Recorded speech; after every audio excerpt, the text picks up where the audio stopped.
Bernocell té la paraula en nom del grup del Partit Socialista.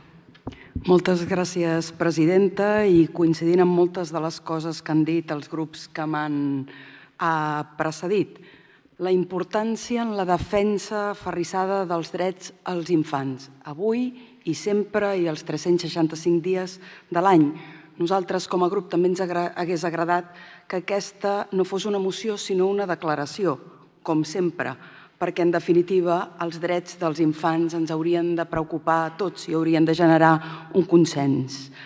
Aquesta moció reafirma un compromís essencial de la institució de la Diputació de Barcelona, de molts i de la majoria dels municipis, posar la infància del centre de les polítiques públiques.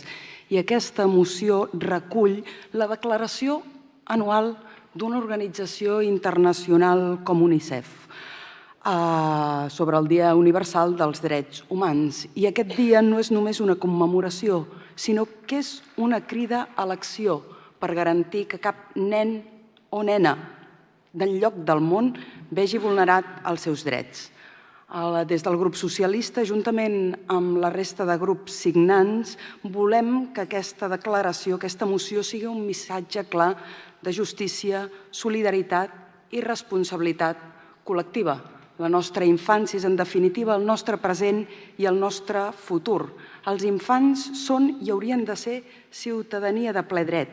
Són el present i mereixen créixer amb dignitat, seguretat i amb igualtat d'oportunitats. Ho sabem, la pobresa infantil, les desigualtats i la crisi climàtica continuen afectant a milers de nens i nenes arreu del món i també a casa nostra. A Catalunya, gairebé un de cada 3 infants viu en risc de pobresa, una dada que ens interpel·la directament com a responsables públics. Per això és necessari sempre aquesta moció i, repeteixo, ens hagués agradat que fos declaració. Alhora que en el context actual no es pot mirar cap a una altra banda quan arreu del món la infància és víctima de la guerra i la violència.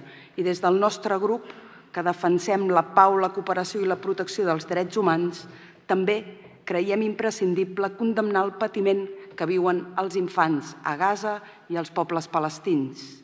Igual que no podem oblidar el patiment que viuen milions de nens i nenes arreu del món, que han perdut la vida, la dels seus familiars, o han hagut de patir desnutrició i pateixen desnutrició i desplaçament. Drets humans, drets universals i també el nostre deure denunciar qualsevol vulneració, i aquesta ho és. I pel que fa aquí, a Catalunya i des de la nostra institució, aquesta moció també reforça el compromís de la Diputació de Barcelona per treballar amb els municipis i totes les entitats, una agenda local dels drets de la infància, més participació, més suport a les famílies, més accés a serveis bàsics com l'habitatge, l'educació o la salut. Des de la Diputació apostem també per un model de societat i uns municipis i entorns segurs on els infants puguin jugar, créixer, viure lliurement. I ho fem amb una mirada transversal, incorporant també la seva veu, la veu d'aquests petits però ciutadans, i posant els infants al centre de totes les polítiques públiques a través del desplegament de diferents recursos i, sobretot, acompanyament, sempre a tots i cadascun dels municipis de la nostra província. Gràcies, presidenta.